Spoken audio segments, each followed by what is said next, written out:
Hello. I've been asked to give you a talk on nuclear medicine as related to MSK and additional correlative imaging. My approach is predominantly case-based. It is impossible to discuss every single entity in this short period of time, and we will cover as much as we can. So the objectives are to be able to interpret various scintigraphic images and correlate these findings with anatomic musculoskeletal imaging, to recognize a variety of normal variants and non-malignant conditions that can mimic tumor on scintigraphy, and to help understand how SPECT and or SPECT-CT can improve specificity when it's available. Some benign tumors that have increased uptake on scintigraphic imaging include osteoid osteoma, enchondroma, giant cell tumor, aneurysmal bone cyst, fibrous dysplasia, chondroblastoma, and osteoblastoma. Examples of non-tumor conditions with increased uptake are stress fracture, Paget's disease, trauma, previously called RSD, chronic regional pain syndrome, to name a few. And of course, there are malignant conditions with increased uptake, including a variety of sarcomas, a variety of prostate, breast, and other cancers, and neuroblastoma. So our first case, a 36-year-old white female has low back pain. Current and past medical history includes pneumonia, renal transplant 15 years ago, and colitis 6 months prior to this study. So looking at this study, this is a gallium-67 scan 48 hours after injection of the radiopharmaceutical. Where the arrows point, you can see increased focal uptake in the left SI joint, most notable on the posterior images. And limited SPECT imaging was also applied through the region. So if you look at the above here, the SPECT images also show that there is, in addition to the uptake in the SI joint seen previously, there is uptake at L4-5. And this is difficult to see on just the static images. Just a blow up of one of the SPECT images showing uptake in the lower lumbar spine. This patient 2 months later was put on IV antibiotics, and this is part of their MRI imaging study. The left image to the far left is STIR, and on the right here is a T2 weighted image.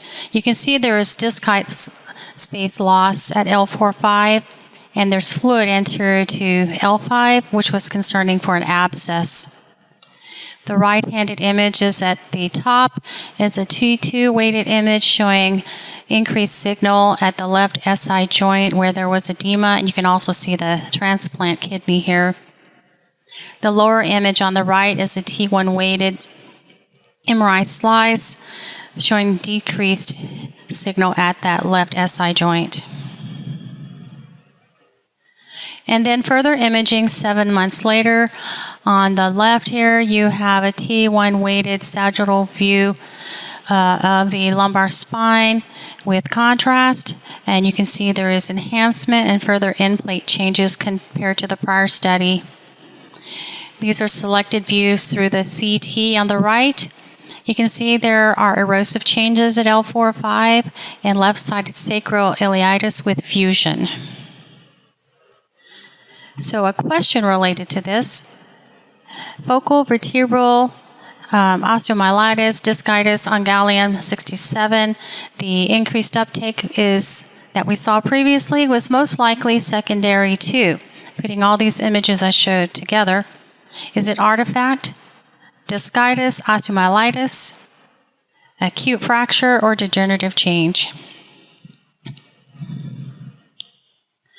And I think I gave away the answer, but it's diskitis, osteomyelitis.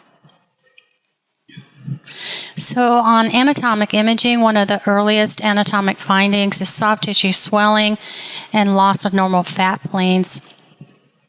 plain film, you may not see any change for 1 to 2 weeks, and it may first manifest as regional osteopenia. You may see periostitis. You could also see aggressive change like Codman's triangle, focal bony lysis or cortical loss, etc. CT is better at depicting the bony margins and other findings as mentioned here, similar to that on plain film. But MRI is the most sensitive and specific, and it's actually the most ideal for identifying soft tissue and joint complications. And as in this case, osteomyelitis diskitis typically shows enhancement. T1 weighted imaging is hypointense and T2 hyperintense in the bony lesions. This is a different patient, just showing again on plain film.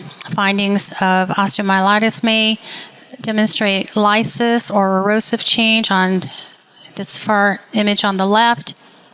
And in this patient's digit, there is T1 hypotense, T2 hyperintense change.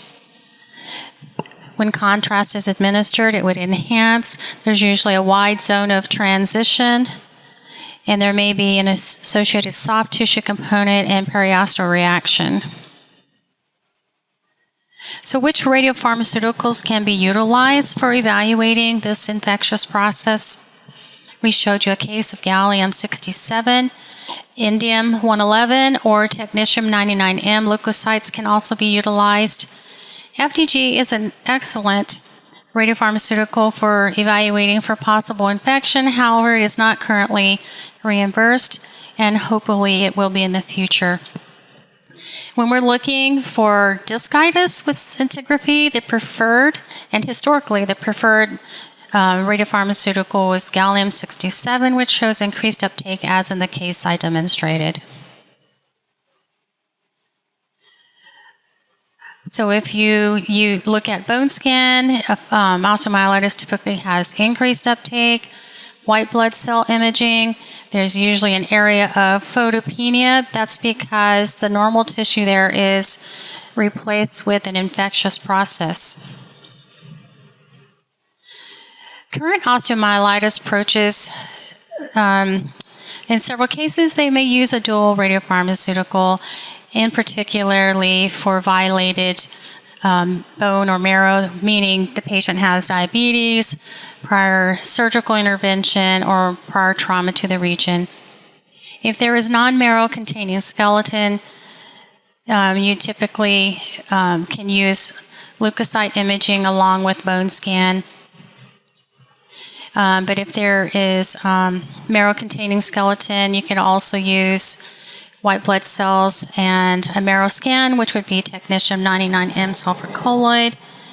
When you're using these combinations, you look for discordant distribution. So osteomyelitis would typically have greater uptake, focal increased uptake with leukocyte scintigraphy compared to sulfur colloid.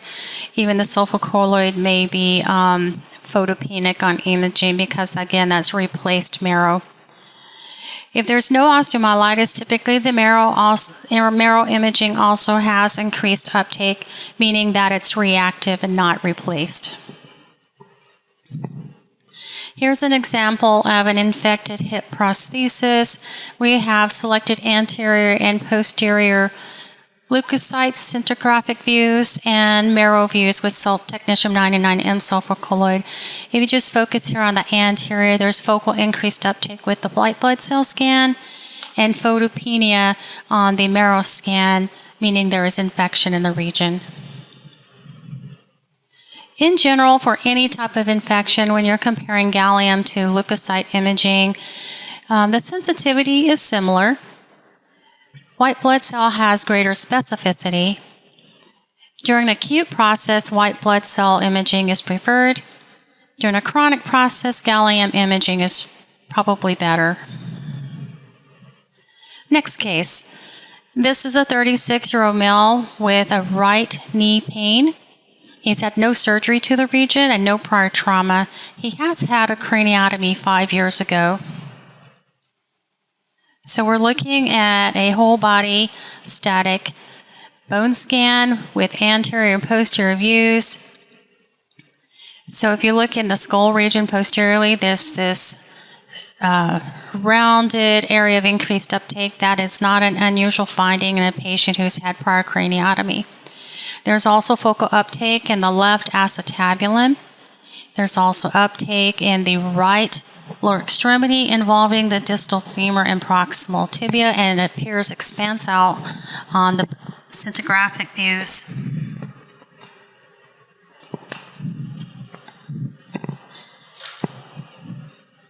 On some selected anatomic imaging, you can appreciate that there is both lytic and sclerotic change in the region. Wide zone of transition. There is also a soft tissue component and periosteal reaction.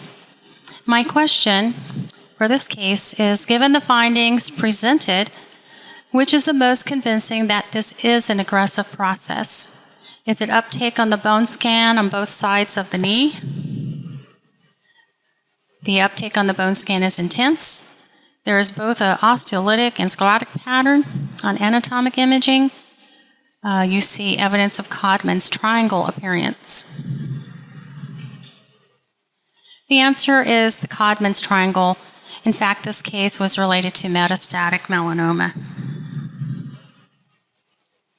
So in scintigraphy, bone scan imaging, the uptake across a joint is not specifically related to malignancy. So this is a nonspecific finding. You can also see this with entities such as Paget's osteoarthritis or septic arthritis, to name a few. The intensity of uptake does not differentiate between benign and aggressive tumors. Here is an example of Kienbock's disease and another of Ewing sarcoma, both intense. Lytic versus sclerotic is not a highly specific finding. What is more suggestive of a more aggressive process is a wide zone of transition, and I'm talking about anatomic imaging here. A periosteum that is lamulated or spiculated, sunburst pattern, and Codman's triangle as mentioned. On the left, this is Codman's and osteosarcoma. In the middle, lamulated appearance in Ewing sarcoma. On the right, sunburst pattern and osteosarcoma. Another example of Codman's triangle. And again, aggressive tumor grows faster than the new periosteum can be ossified. Again, this Codman's triangle. And it's most commonly seen with osteosarcoma, Ewing sarcoma, and osteomyelitis. Next case, this is involving two patients. The first is a 20-year-old with throbbing left forearm pain, which is worse at night, and no history of prior trauma. The second patient is a 33-year-old with a 6-month history of left lower extremity pain. Again, no prior trauma and occasional tenderness to palpation. The first patient on the left shows focal uptake in the forearm on bone scan. The second patient, where the pain is, there is focal to a lesser degree uptake in the left lower extremity on bone scan.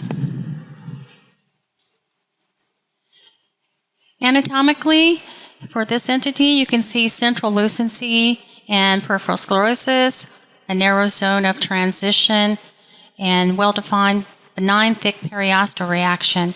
The first patient has selected views of CT here, and second patient on the right. My related question is, which of the following are correct regarding osteoid osteoma? And that's what both of these patients had.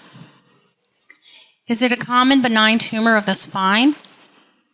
Is the most common location in the skull? If it's greater than 1.5 centimeter in size, is it correctly called osteoblastoma? On bone scan, there may be a double density sign. Of the above choices, are A, B, and C correct? Of the above choices, are A, C, and D correct?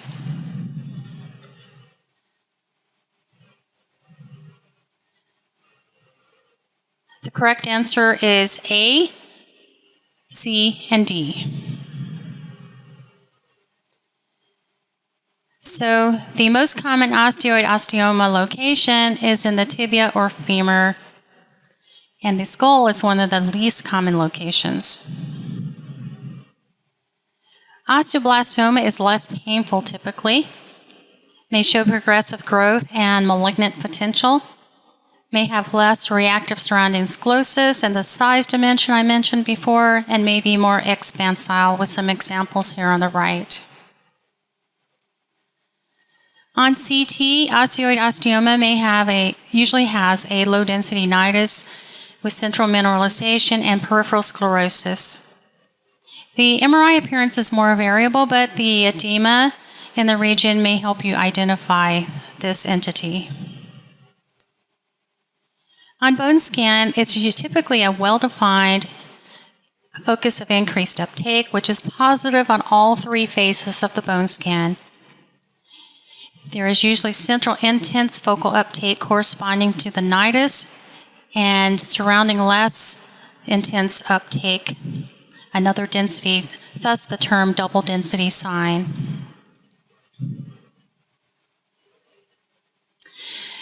Here are two patient cases again related to this case. The left is a 22-year-old male with a 5-day history of right hip pain after completing an obstacle course.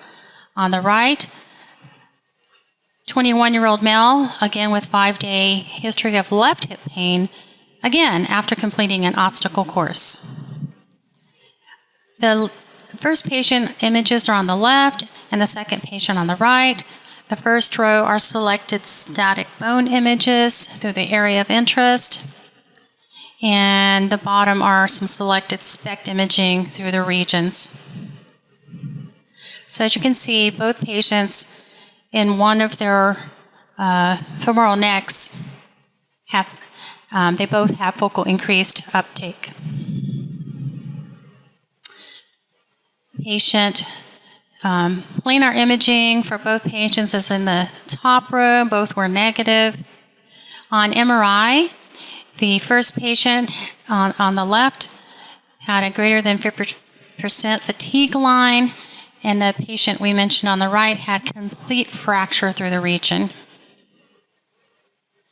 And these are just images of both of these patients after the plain films after orthopedic intervention.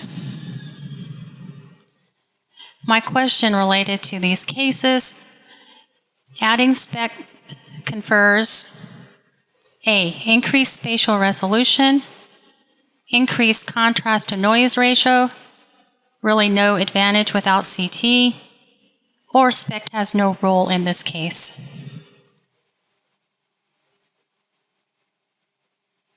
The correct answer is B. Anytime you add SPECT imaging, you have an increased contrast noise ratio, as we saw in both of these areas of femoral neck stress fractures. SPECT image resolution is actually less than planar due to the count limitation. SPECT also helps you localize a lesion in a 3D field. And the important fact I wanted to mention that there is always increased contrast with SPECT imaging over planar with increased noise. Both planar and SPECT scintigraphy may show uptake earlier than anatomic change. CT is overall more sensitive in identifying fractures than as compared to plain film, but it's still not as sensitive as MRI or bone scintigraphy. Performing additional SPECT, in addition to planar imaging, according to this study, increases sensitivity and accuracy, and you can see the numbers here. This is just another example of stress fractures on bone scan and plain film. This patient had stress fractures in the left proximal tibial and right iliac regions. The tibial region on plain film was negative when the imaging was done on the same day as bone scan. When the patient came back 2 months later, you can see very subtle change on plain film in this region. And this is just to point out that you may see earlier changes on bone scan than anatomic imaging. Case 5, 44-year-old with a recent total thyroidectomy for papillary thyroid cancer. This is the post-ablation, anterior and posterior radioiodine static images. There is increased uptake in the neck, representing the thyroid remnant. There is increased uptake in the lungs. Patient had known metastatic pulmonary nodules, but there's also increased uptake in the abdomen and in a femur, where the red arrows are. So this patient underwent further SPECT CT imaging while they were still in the nuclear medicine department, and to localize these foci in the abdomen. And as known previously, they also noted the metastatic pulmonary nodules. The focal uptake seen in the abdomen was related to metastatic disease to the adrenal glands.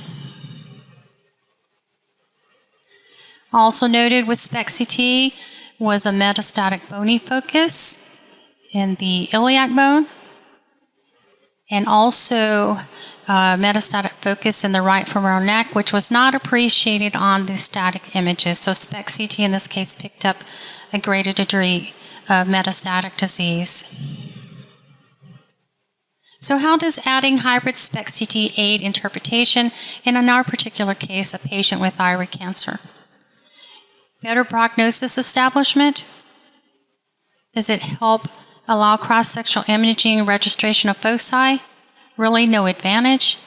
Or the STAR artifact findings, it helps better localize that. The best answer, it is allowing cross-sectional registration of the abnormal foci of increased uptake, including in the bones as shown previously, and in this case this was metastatic thyroid cancer. This is just a graphic illustration of comparing SPECT alone to SPECT and CT side by side, and fused SPECT CT. As you can see, the true positive fraction increases, and also your diagnostic confidence increases with fused or hybrid SPECT CT compared to SPECT alone or SPECT and CT visualized side by side. This is another graphic illustration, another paper related to using SPECT CT for evaluating benign bone disease. And out of 71 patients, the diagnosis was changed in 23 using additional SPECT CT, 32% of the cases. Most notable when it was diagnosed as osteomyelitis, but with further SPECT CT, it was actually shown to be increased uptake due to trauma, osteoarthritis, or soft tissue rather than involvement of osteomyelitis. Next case, 64-year-old female with a history of breast cancer 10 years ago and in remission, undergoes a follow-up PET CT, FDG PET CT. So here's a selected PET image, and this was interpreted as negative, no evidence of malignancy, possible thyroiditis, and other benign findings. And even after viewing the fused PET CT, it was reported as a negative scan.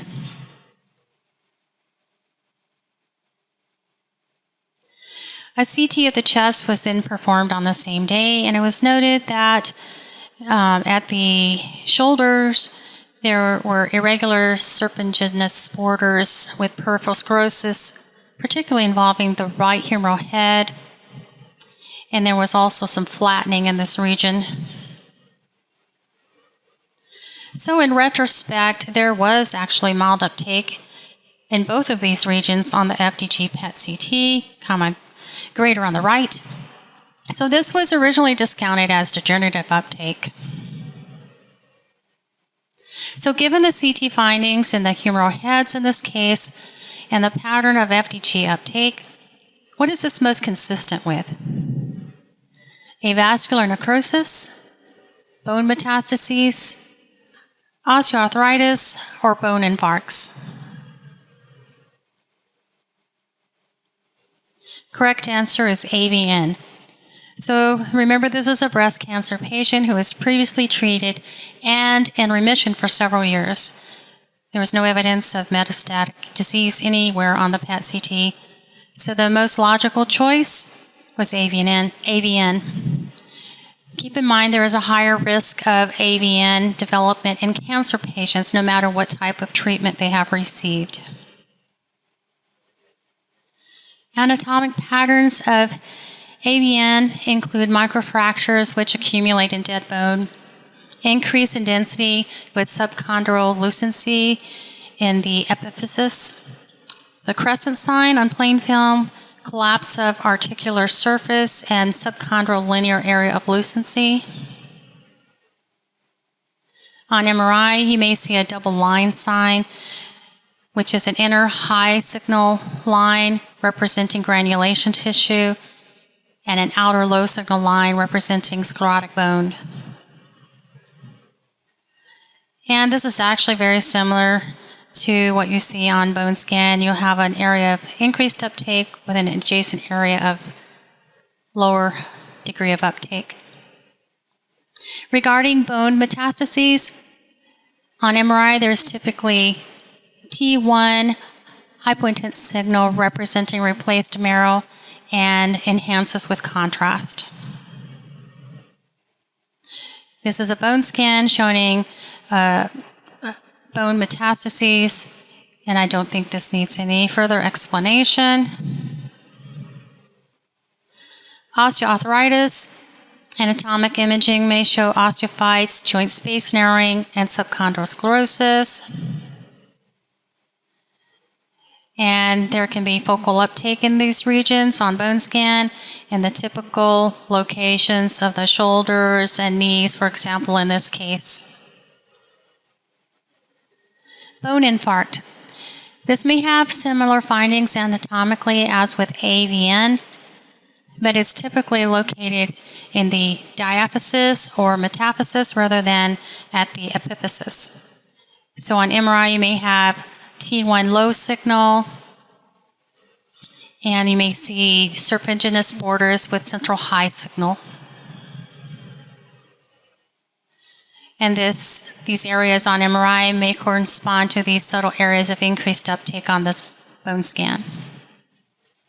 Next case. This is a 43-year-old male with unilateral caveolate spots and multiple lytic fractures seen on an outside plain film. The study that I'm about to show you is requested to evaluate the osseous disease.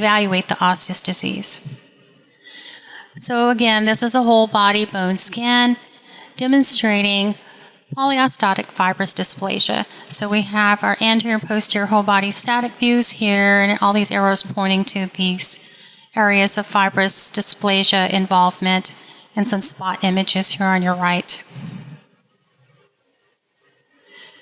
On plain film, you may see a ground glass matrix, but it could also be lytic or sclerotic, narrow zones of transition, maybe across joints, expansile, well circumscribed, and you may see bowing deformities, and in this case is polyostotic. Findings may be similar on CT, and MRI is not as specific. So my question is, unilateral caveolate spots, polyostotic fibrous dysplasia, and hormonal excess are the hallmarks of what syndrome?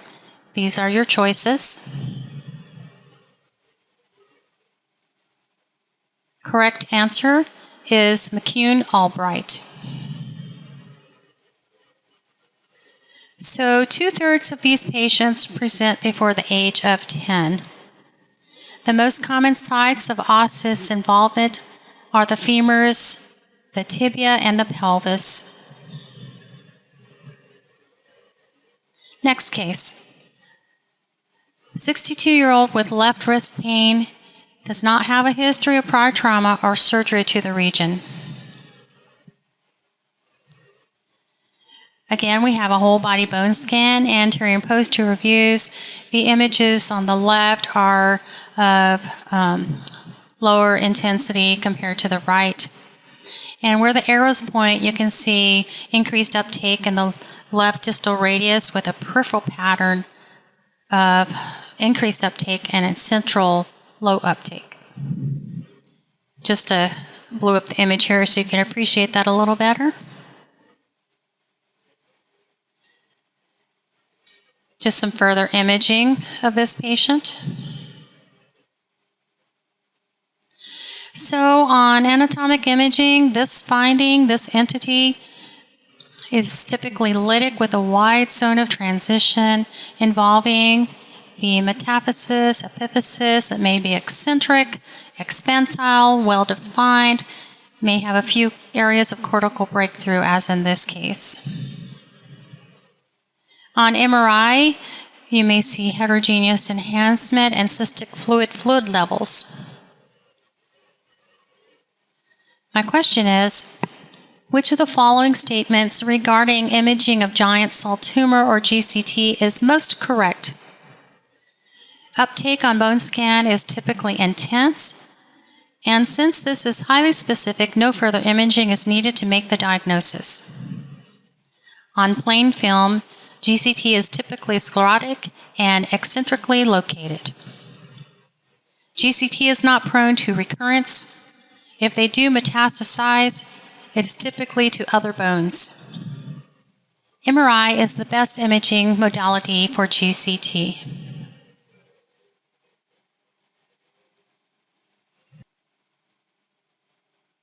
The correct choice is MRI is the best imaging modality for this entity. So the pattern of uptake on bone scan can be very intense, but it is not a specific finding. You may see what's called a donut sign, as in this case, where there's peripheral increased uptake and lower uptake centrally, or photopenia centrally. The role of bone scan is limited for the diagnosis of GCT, and that's also because it has a limited role in defining the extent of tumor. So here are two additional cases demonstrating in this patient with GCT had diffuse increased uptake, and the patient on the right again has a donut sign as we described. GCT is prone to recurrence, and they are typically benign. If they metastasize, it is usually to the lungs, and they may be partially calcified nodules. MRI is the choice of imaging because it provides accurate tumor delineation, any extraosseous involvement, articular surface involvement, and it also has superior contrast resolution. It's usually hypointense on T1 weighted images and heterogeneously hyperintense on T2, and as we showed you, there may be fluid levels. Next case. A 58-year-old male with a history of renal cell carcinoma. Again, I'm showing a whole body bone scan with focal uptake in the lower thoracic vertebral region. Spot images here on the right. This patient also had a CT scan, which on the axial view showed a polka dot sign and a rainfall pattern on this coronal view.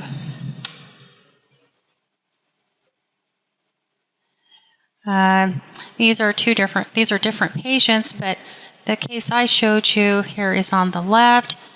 The T2 imaging showing fluid bright signal, and the T1 showing more fat signal and a more vascular stroma. And these additional patient cases also demonstrating on the left T2 fluid bright signal, and T1 more fat bright signal, and vascular enhancement when contrast is given. Why is correlative imaging important in this case. A metastatic lesion for renal cell carcinoma is always hot. Hemangiomas can vary on bone scan regarding their pattern and intensity of uptake. Hemangiomas may never vary on bone scan. This focus could not have been a metastatic lesion.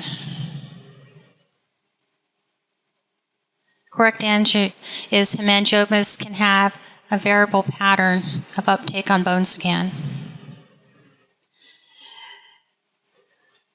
Unfortunately, I did not mention the authors and the exact title from this write-up in Clinical Nuclear Medicine. It's just demonstrating that the variable pattern hemangiomas can have on bone scan can be normal, cold, or hot.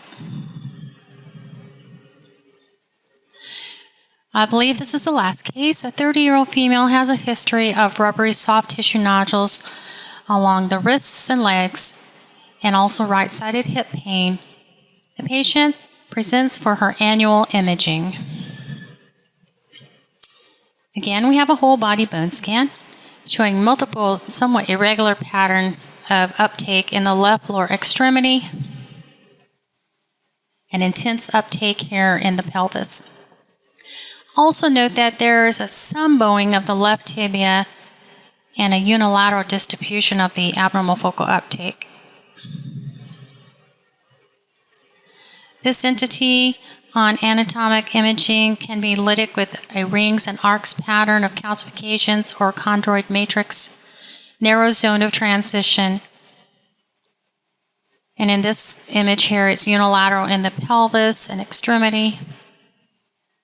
Expansile, bubbly, may be scalloped, may have associated phleboliths, and may be polyostotic. CT findings are similar to plain film. These are MRI images showing that there is well-defined replacement of the marrow in these cases, which are T1 and T2 hyperintense. With contrast, you may see a lobulated enhancing cystic mass. So this is Maffucci Syndrome. Which imaging modality would best serve the purpose of detecting malignant transformation of enchondroma to chondrosarcoma? Would that be MRI, bone scan, plain film, or FDG PET-CT? MRI is the correct choice. So MRI is the imaging modality of choice for this entity and helps depict the extension and morphology of the lesions. Annual imaging is usually required to evaluate for possible malignant transformation, most commonly to chondrosarcoma, which is suggested by cortical erosion in this case. Plain film does play a role in workup, but the inherent skeletal deformities make identification of the features suggestive of malignant transformation difficult. Bone scintigraphy plays a limited role in detecting malignant transformation of enchondromatosis. However, it is useful in detecting the extent of disease or new bone lesions. Just a quick mention, there is an article that states that a max SUV of greater than 2 on FDG PETs can help differentiate between a benign and malignant cartilaginous tumor, although there needs to be further studies in this area. So in summary, it is very important to correlate bone scintigraphy findings with anatomic, bone and other, for example, leukocyte marrow imaging, with anatomic musculoskeletal imaging to help determine if the entity is benign or malignant. It is also important to recognize a variety of normal variants and non-malignant conditions that can mimic tumor on scintigraphy. Using SPECT or SPECT-CT can help improve your interpretation skills and improve specificity. Thank you very much.